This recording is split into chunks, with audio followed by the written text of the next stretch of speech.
मैया, ये क्या किया?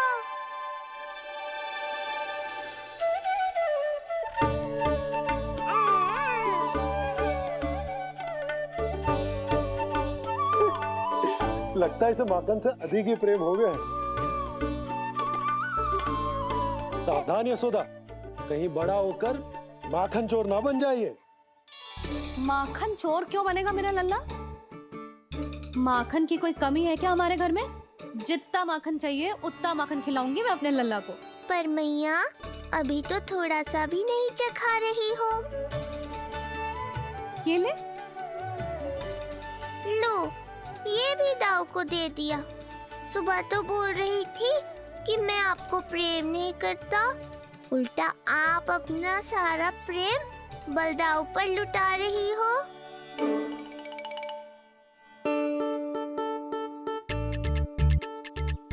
सुनो जी, कान्हा के चारों ओर सिरहाने लगा दो ना, नहीं तो जी फिर से इधर उधर चला ना जाए। अच्छा सुझाव दिया तुमने। अभी लाए।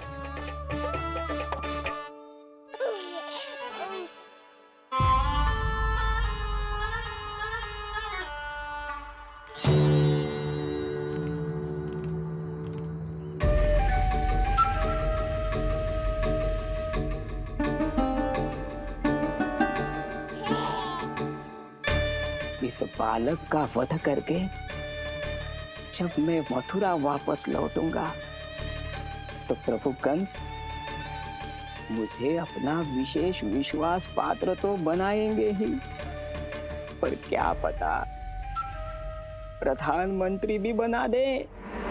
देवकी और वसुदेव अभी कहाँ हैं? अपनी संतानों के श्राद्ध के लिए ऋषि गर्ग के आश्रम जा रहे हैं। अब आप क्या करने वाले हैं महाराज? एक बार तो मैंने उन्हें प्राण दान दे दिया। बधाई हो कुंवर जी। अपनी पत्नी के प्राण बचाने में आप सफल हुए। दूसरी बार मैं उन्हें दंड देने निकला तो तुमने मुझे रोक दिया। बुद्धि बल का प्रयोग कीजिए स्वामी, शारीरिक बल की आवश्यकता नहीं। किंतु एक ही भूल को बार बार नहीं दोहराएगा कंस। मथुरा नरेश कंस के इस महल से वसुदेव और देवकी जीवित बाहर नहीं निकलेंगे, केवल उनके शव। कंस मामा, आप उनको छू भी नहीं सकते।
ये क्या हो रहा है?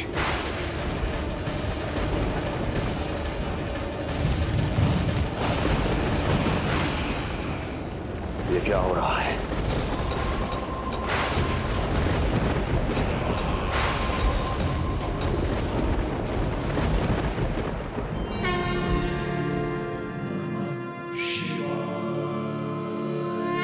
क्या हुआ प्रभु?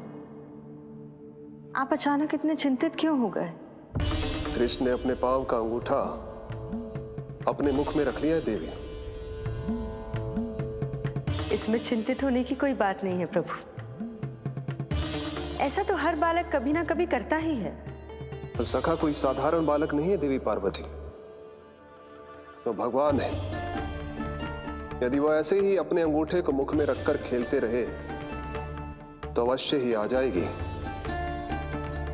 कौन आ जाएगी प्रभु? प्रलय आ जाएगी देवी, प्रलय आ जाएगी देवी। हे नारायण जी, क्या हो रहा है?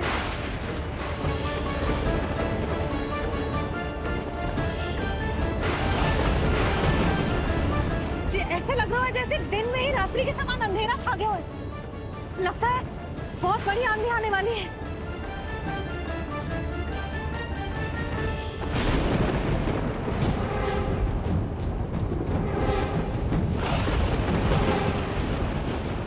ये भीषण आंधी, ये मूसलाधार वर्षा, तुम दोनों ने ऋषि गर्ग के साथ मिलकर अवश्य कोई योजना बनाई है ना?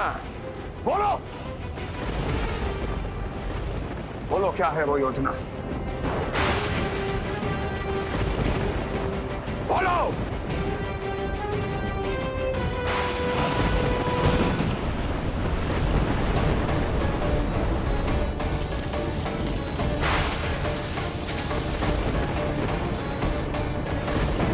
लगता है प्रकृति क्रोध में। मैं जाकर गौशाला संभालता हूँ, कहीं कोई हानि ना हो जाए। तुम बालकों को भीतर ले जाओ।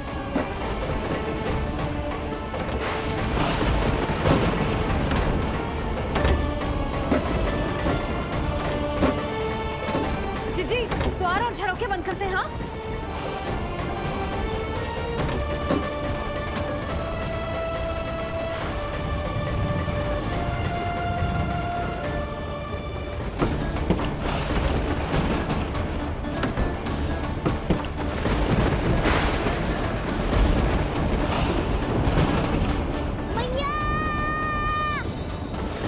लल्ला, चल अंदर चल के खेल।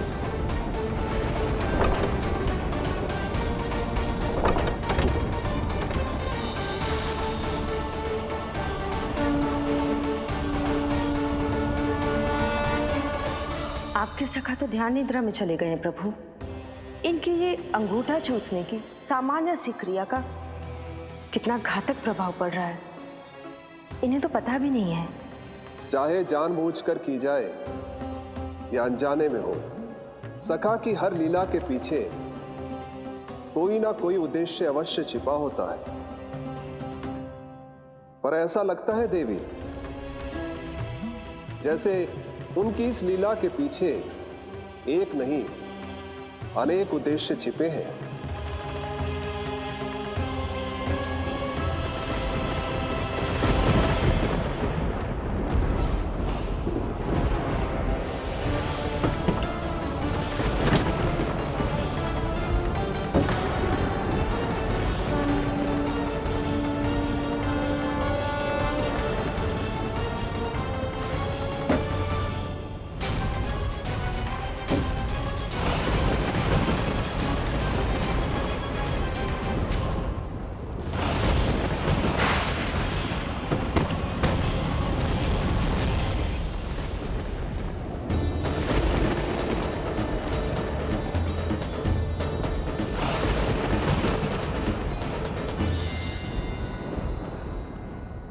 देख रही हो चिज्जी, प्रसाद ना मिली खाने को, तुझे पांव का अंगूठा ही चूसने लग गयो। कान्हा, ये क्या कर रहे है? अंगूठा मुंह से निकाल दे लल्ला। ये अच्छी बात ना है कान्हा। देख कान्हा, तू नींद में है, इसका अर्थ ये ना है कि मैया तुझे अंगूठा चूसने देगी।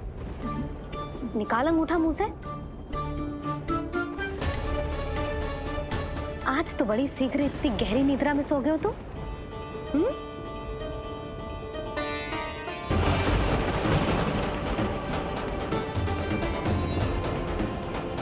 देख रही हो ना जीजी, अंगूठा मुंह से निकालने को तैयार ही ना जी। ऐसा क्या आनंद मिल रहा है?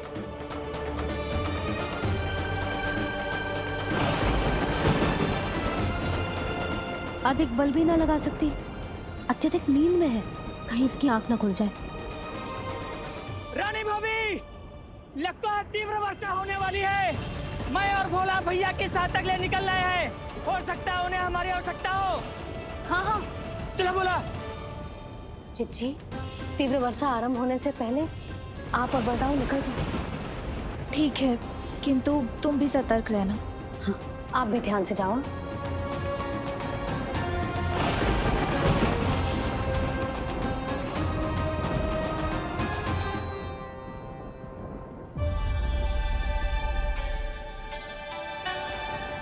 हे नारायण, वस्त्र बाहर सूख रहे हैं और तेरे अन्नप्राशन वाले चावल भी रखे। भीतर करना होगा ना चांद की भी।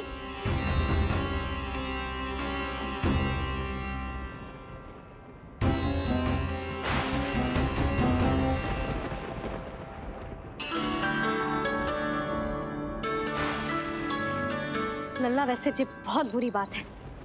अंगूठा मुंह से बाहर निकाल। केवल 2 दिवस में तेरा अन्नप्राशन है, फिर सब खाइयो। तनिक धैर्य रख। गुड़ तो प्रभु, स्वयं कृष्ण की मैया इनका अंगूठा नहीं निकाल पाई, तो अब और कौन निकालेगा? कैसे रुकेगी ये प्रलय? इसका एक ही अर्थ है देवी, अभी लीला समाप्त होने का समय नहीं हुआ।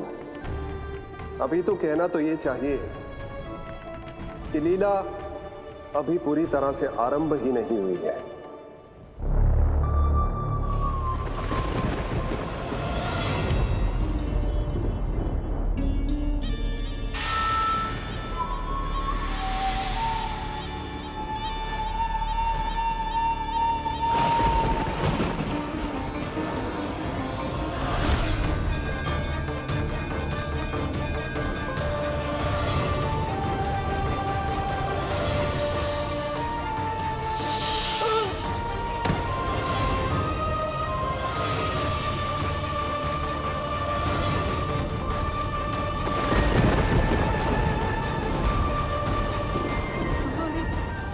कंस ने प्रलय बुला ली। कंस ने प्रलय बुला ली।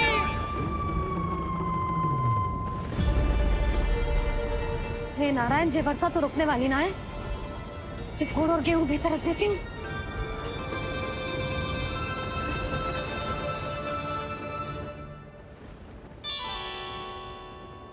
जे देख रहे हो गुड़, जे तेरे अन्नप्राशन के पकवानों के लिए ही है। कैसे कैसे करके बचा के लाई हूँ, कुछ पता भी है तुझे? और तू है कि जे अंगूठा ही चूसे जा रहा है। हाँ, नहीं तो। किंतु आज प्रलय भी आ जाए तो कंस की तलवार का वार रोकने में असमर्थ होगी। कंस के साथ विश्वासघात किया है, दंड तो मिलेगा। महाराज, वायुमंडल में अचानक आए इस परिवर्तन का हमसे कोई लेना देना नहीं है। हम तो बस अपनी संतानों के श्राद्ध के लिए जा रहे थे। मूर्ख हूं मैं, मूर्ख हूं मैं। कंस एक मूर्ख है, मूर्ख हूं मैं। अब अच्छी तरह जानता हूं मैं, श्राद्ध केवल एक बहाना है। किंतु सत्य यह है कि तुम और वो ऋषि गर्ग मिलकर मेरे विरुद्ध एक षड्यंत्र रच रहे हो, और ये तुम्हारी योजना है। भैया, ये आप क्या कह रहे हैं? कैसा षड्यंत्र, कैसी योजना? हम तो केवल श्राद्ध के लिए गए थे। बहुत अवसर दिए मैंने तुम दोनों को, किंतु तुमने बार बार मुझे मूर्ख बनाया। इसलिए अब मैं अवसर दूंगा अपनी इस तलवार को।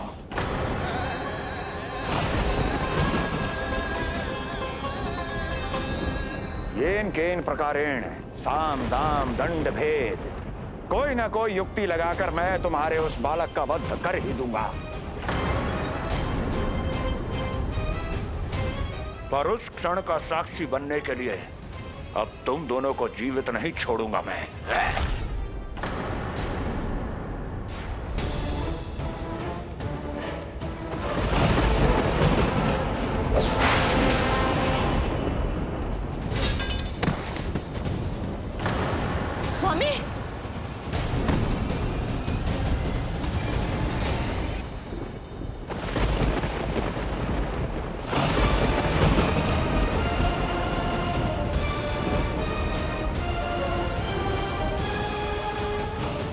काल तेरी प्रिय बहन के गर्भ से उसकी 8वीं संतान बनकर जन्म लेगा और तेरा विनाश करेगा, विनाश करेगा, विनाश करेगा।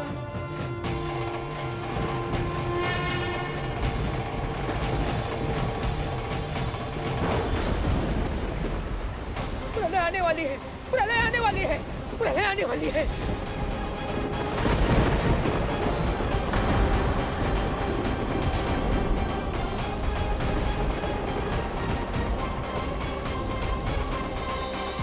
यदि कंस को रोकना, अपने माता पिता की रक्षा करना और चपलासुर के ब्रह्म को मिटाना ही इस लीला के उद्देश्य थे, तो ये सभी उद्देश्य पूरे हो चुके हैं प्रभु। अब तो ये प्रलय रुकनी ही चाहिए। ये केवल सखा की लीला ही नहीं है देवी पार्वती, उनकी माया का उदाहरण भी है। मार्कंडेय ऋषि को दिए गए वरदान को पूरा करने के लिए ही ये सब हो रहा है। कौन सा वरदान प्रभु? प्रभु की माया को साक्षात अपनी आंखों से देख पाने का वरदान।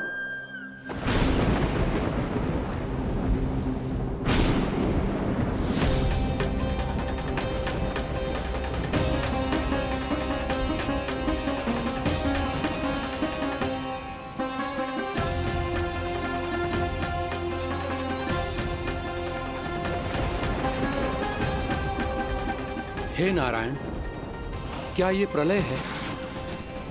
क्या संसार समाप्त हो रहा है? तो फिर मुझे मिले इस जीवन का क्या अर्थ है?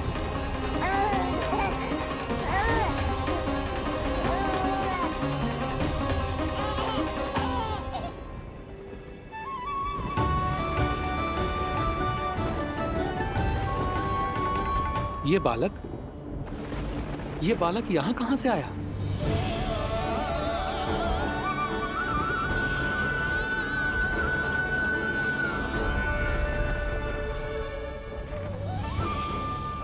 सोते हुए कितना निर्दोष लगता है जी।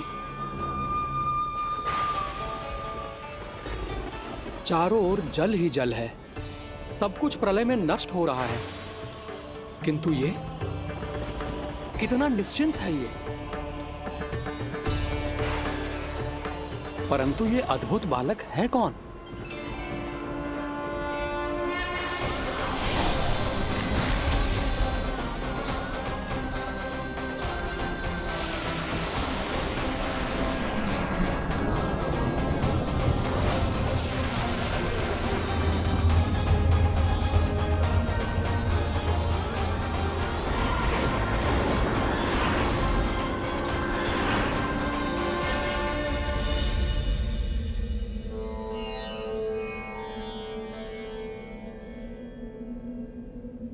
जिन घने काले बादलों ने आकाश को घेरा हुआ था, कहां गए वो?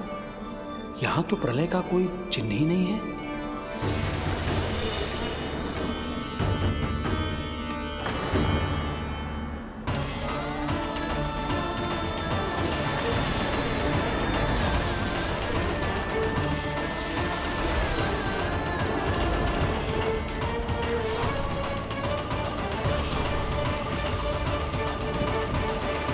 ये आप ही की माया थी ना प्रभु? मुझे इसका साक्षी बनाने के लिए आपका बहुत बहुत धन्यवाद। परंतु इसका अर्थ क्या है प्रभु?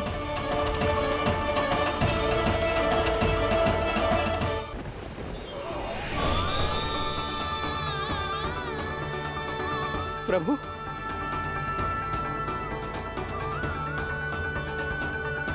इसका अर्थ ये है कि ये मानव संसार वट वृक्ष पर स्थित है और मानवों का जीवन काल वट वृक्ष के पत्ते पर विश्राम करती एक जल की बूंद के समान होता है। वो बूंद जो किसी भी क्षण नीचे गिर सकती है। आपने तो स्वयं देखा है महर्षि, ये संपूर्ण जगत, ये महाब्रह्मांड मेरे ही भीतर स्थित है। ये उदाहरण है इस बात का कि जो दिखता है उसके कई स्वरूप होते हैं। जो आज आप देख रहे हैं वो पहले भी हो चुका है, और आगे भी होगा। सब कुछ एक माया है। प्रलय का होना, जीवन का होना, दुख, सुख, सब एक भ्रम है। ठीक उसी प्रकार जिस प्रकार एक जलाशय में दिखने वाला प्रतिबिंब आपकी वास्तविकता नहीं बल्कि एक भ्रम होता है। इसलिए मनुष्य को सदैव ध्यान रखना चाहिए कि जीवन में कोई भी संकट क्यों ना आए, वो इस प्रलय की तरह केवल एक भ्रम ही होता है। ऐसे समय में जो संकट के सामने झुक जाते हैं या अधर्म का साथ देते हैं, वह स्वयं को उस भ्रम रूपी प्रलय में डुबोकर नष्ट कर लेते हैं।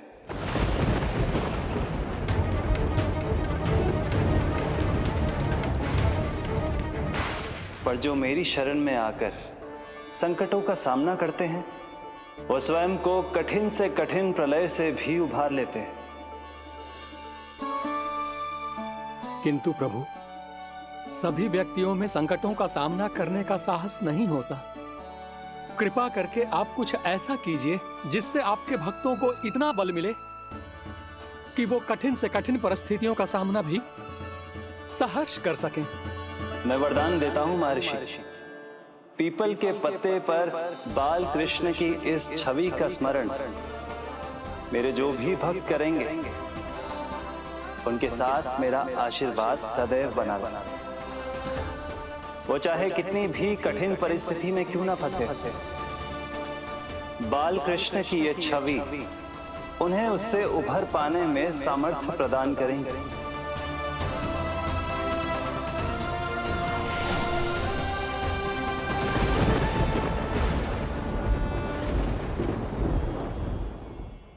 अद्भुत। तो ये कोई साधारण लीला या भ्रम नहीं था, मानव मात्र को नारायण से मिला वरदान था ये। पर अब क्या होगा प्रभु? कैसे रुकेगी ये प्रलय?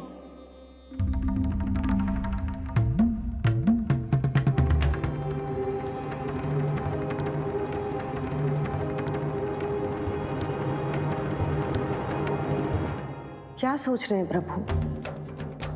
क्या आप रोकेंगे ये सब? नहीं प्रिय, ये कृष्ण की माया है, वही इसे रोक सकते हैं। पर मैं अपने सखा से भेंट करने अवश्य जाऊंगा। पर पिछली बार की तरह बिना उपहार लिए नहीं।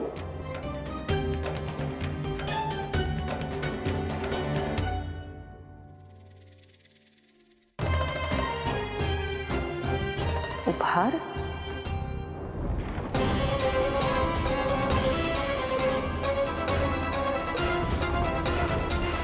आप तो प्रलय का भी सामना करने के लिए तैयार थे ना भैया? अभी तो प्रलय भी नहीं आई और आपकी ये दशा हो गई। महाराज,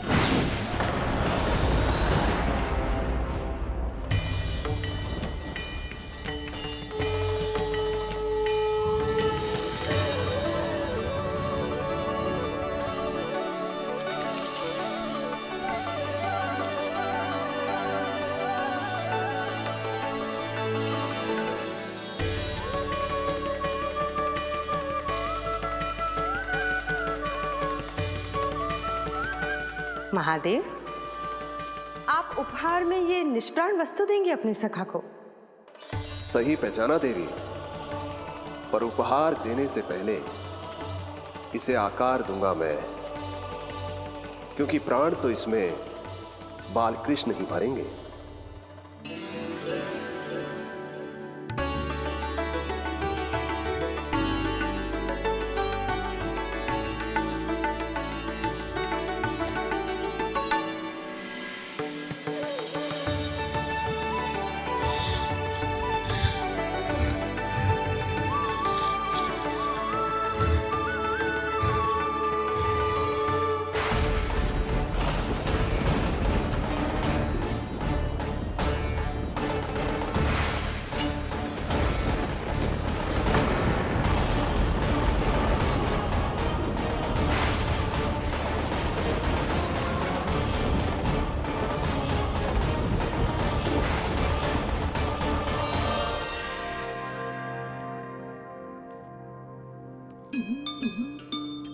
मुरली? बस उन्हें मेरा उपहार अच्छा लगे।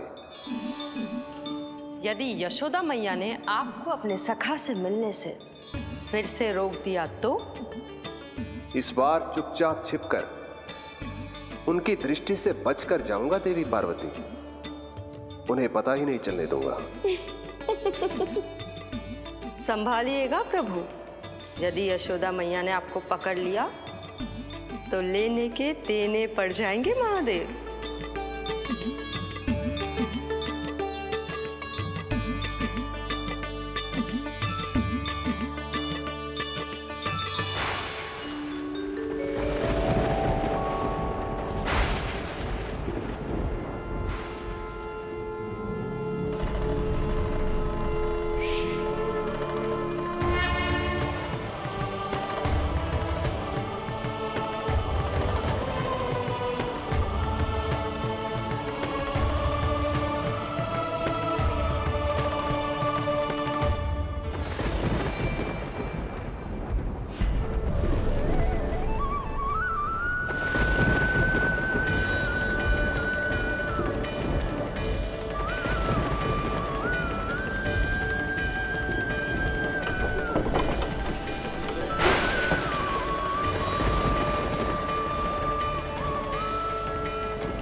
जे रहे चावल, जानकी को कही थी मैंने भीतर रख दे, छोड़कर चली गई बाहर, कुछ याद ही ना रहते ऐसे।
कान्हा, अंगूठा निकाल दे नन्ना, नहीं तो रुक जा, मुझे ही अंगूठा निकालना पड़ेगा तेरा। पूरे वस्त्र भीग गए मेरे, कहीं मेरे कारण इसका श्वास ना बिगड़ जाए। वस्त्र बदल के आ रही है मैया।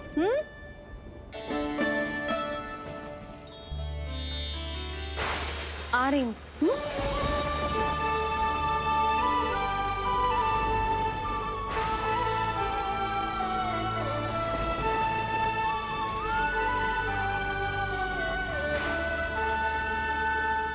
शासन की नींव भय होती है महाराज, और आपका पूरा साम्राज्य भय पर ही टिका हुआ है।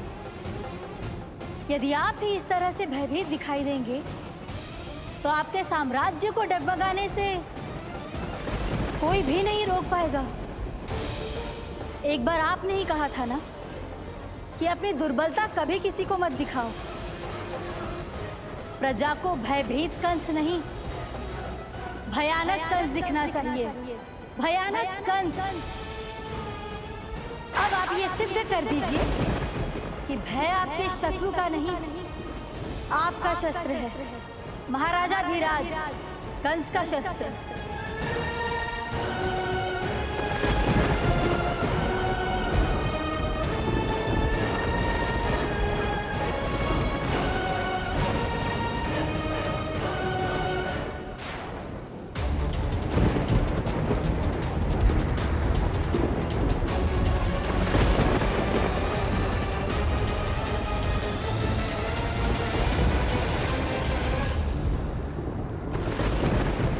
उससे क्या भयभीत होना, जो स्वयं भयभीत हो।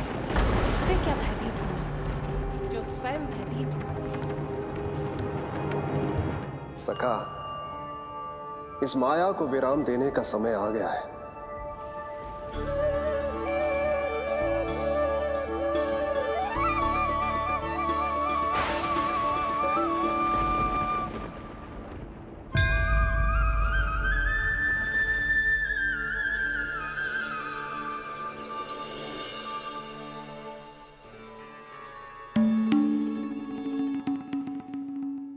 सभी आपके चरण धोकर उसका चरणामृत पीते हैं सखा, और आपने उसी चरण को अपने मुख में रख लिया। यही तो सखा, मैं इस तथ्य से चकित था, इसलिए सोचा एक बार अपने चरणामृत का स्वाद स्वयं भी चख ही लिया जाए। अब जो उपहार लाए हैं वो शीघ्र ही दे दीजिए। कहीं मैया ने आपको देख लिया तो आपको तो अनुभव है वो क्या क्या करने में सक्षम है। आपसे कुछ भी छुपाया नहीं जा सकता सखा।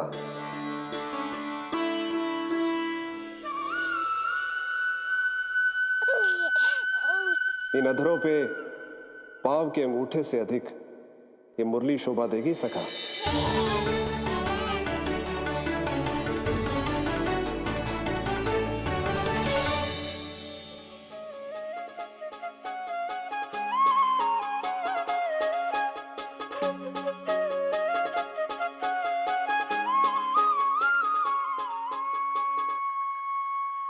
प्राण दे मोहे हाथ लगा के, हुई अमर स्पर्श जो पाके, काठी को जीवनमय कर दिया, मधुर हो गई सारी। मन प्रसन्न मेरा तन प्रसन्न, प्रभु आज से मुरली हुई है तुम्हारी। मन प्रसन्न मेरा तन प्रसन्न, प्रभु आज से मुरली हुई है तुम्हारी।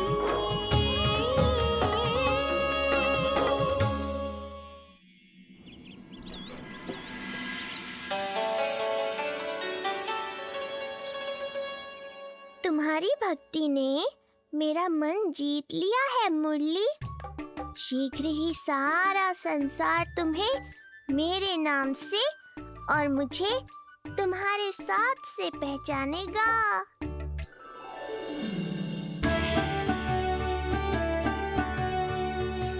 प्रभु, मेरे प्रभु, इस अनमोल भेंट के लिए आपका बहुत बहुत धन्यवाद सखा।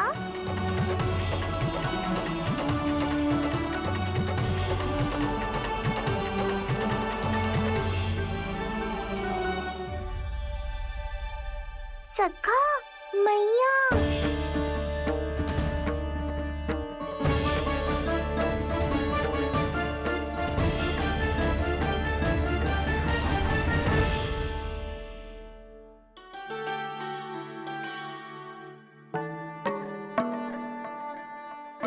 अच्छा जी, तो तूने अपना अंगूठा मुंह से निकाल ही दियो।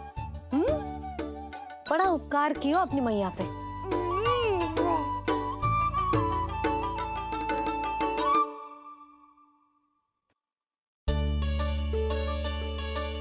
प्रभु, मैया, ऐसा मत करो, मेरी मुरली वापस दे दो मुझे। ये कहाँ से आई? मेरे सखा ने उपहार में दी है।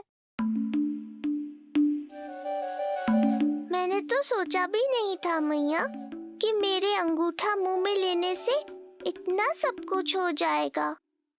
तेरे मुख पे छाई ये दृष्टता की छाया साक्षी है। ये जो भी हुआ, ये तुम दोनों, उस ऋषि गर्ग और तुम्हारे उस पुत्र का किया धरा है, जिसे तुमने मुझसे छुपा रखा है। जो स्वयं दूसरों का बुरा करते हैं, उन्हें सदैव यही लगता है कि उनके पीठ के पीछे उनके विरुद्ध कोई ना कोई षड्यंत्र हो रहा है। मुझे तनिक भर भयभीत देखकर इतना साहस आ गया तुझमें कि मुझे प्रति उत्तर देगी। लगता है तुम दोनों महाराज की तलवार के वार को भूल चुके हो। स्मरण करो, इतने वर्षों में इसने एक बार भी तुम्हें छुआ तक नहीं, लेकिन अनेकों बार तुम्हारे हृदय को रक्त रंजित कर चुकी है ये। मेरी इस तलवार ने तुम दोनों की 6 संतानों का रक्त चखा है और अब एक और संतान के रक्त में स्नान करने वाली है ये। वो संतान जो गोकुल में पल रही है। बस कंस भैया बस, बस कंस भैया बस, बस कंस भैया बस।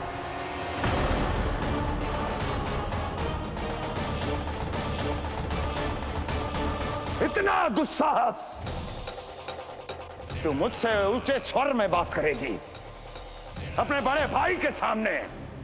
बड़े भाई जैसे कौन से कर्म किए हैं आपने?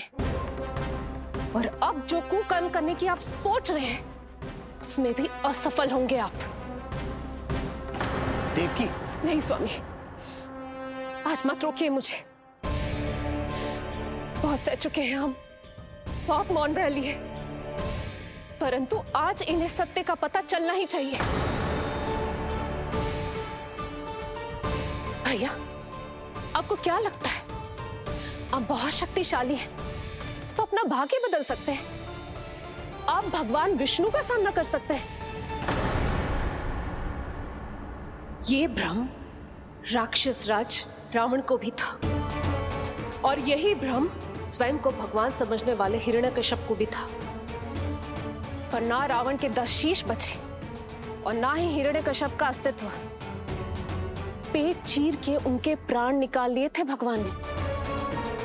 तो सोचिए भैया, आपकी क्या दशा करेंगे वो? मैं आज तक ये बात समझ नहीं पाई कि ये आपका अभिमान है या अज्ञान, जो आप भगवान विष्णु का सामना करने चले हैं। देवकी! इस क्रोध का आप कोई लाभ नहीं है भैया। अब तक मैं व्यर्थ ही आपसे भयभीत होती रही, परंतु अब और नहीं।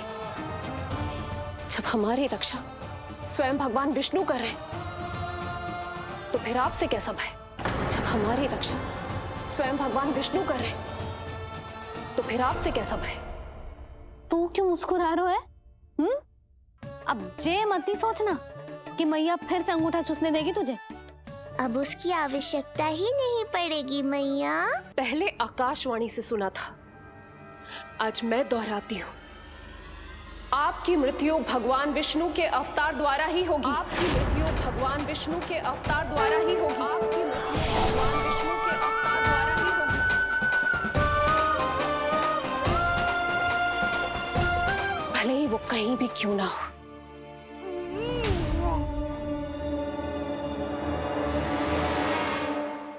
चाहे वो कहीं भी क्यों ना हो, मैं जानता हूं वो कहां है। देवकी, तूने बहुत बड़ी भूल कर दी मुझे चुनौती देकर। मैं चाहूं तो अभी इसी क्षण तुम दोनों का वध कर दूं, किंतु नहीं।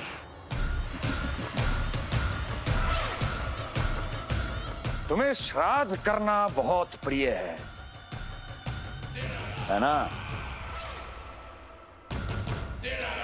तो ठीक है, तो अब मैं तुम दोनों का वध तभी करूंगा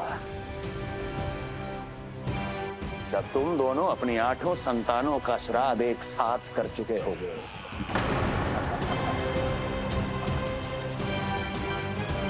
श्राद्ध की तैयारियां करो।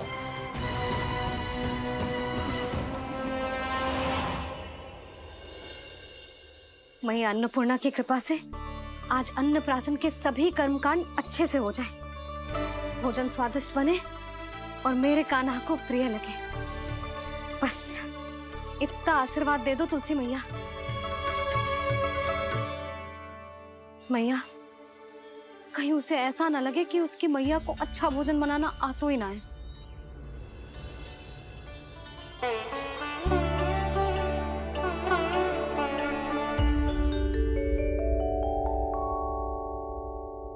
वाह मैया, इतने दिन तक तो कुछ खाने को दिया नहीं, और अब जब खाने का अवसर आया है तो व्यग्र हो रही हो। मेरे बारे में भी तो कुछ सोचिए प्रभु। 2 दिन से यहीं अटकी हूँ। अटकी नहीं हो मुरली, तुम तो लटकी हो। प्रभु। हाँ हाँ मुरली, मुझे भी तुम्हारा साथ चाहिए, पर क्या करूं? मैया ने तुम्हें मेरी पहुंच से बहुत ऊपर लटकाया है। पर प्रभु, मैं अब तक पहुंचूं कैसे?